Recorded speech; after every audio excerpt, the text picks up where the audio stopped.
ও আম্মু কি করো? এগুলা চালের গুঁড়ি গুলাইছি, পিঠা বানাবো। কি পিঠা বানাবা? ওই চিতই পিঠা বানাবো। আজকে চিতই পিঠা খাইতে ইচ্ছা করলো, চিতই পিঠা বানাবো। আর ওই এই চাবার শুটকি ভর্তা বানাবো। যারা পিছে পিছে ঘুরতেছে তাই না?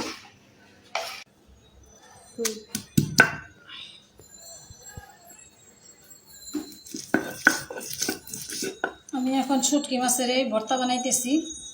শুটকিগুলো আমি তেল ছাড়া কড়াইতে টাইলা নিচ্ছি। এখন আমি এগুলো ভর্তা বানাবো।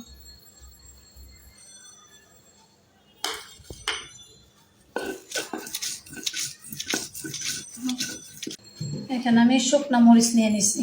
শুকনা মরিচটা আমি ভাজি নাই, ভাজা ছাড়াই ভর্তা বানাবো।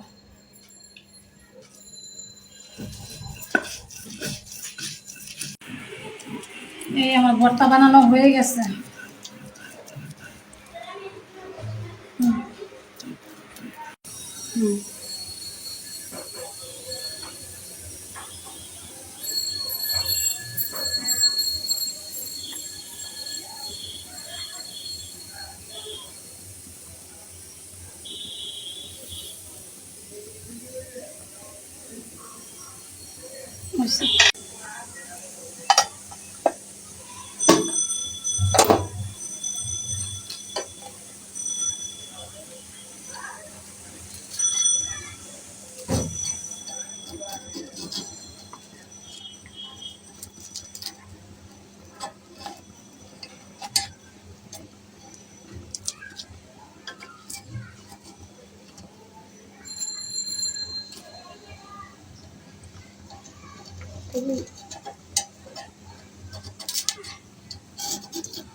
আর যখন পিঠা খেতে ইচ্ছে করে আমি এইভাবেই পিঠা বানাই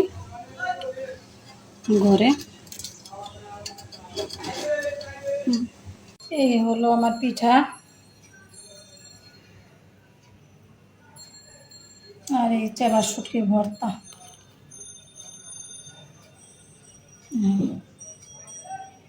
ঘরে বানাইয়া খাইলে যেরকমই হোক খেতে অনেক মজা হয়। আর এখানে ভর্তা চেবার শুটকি।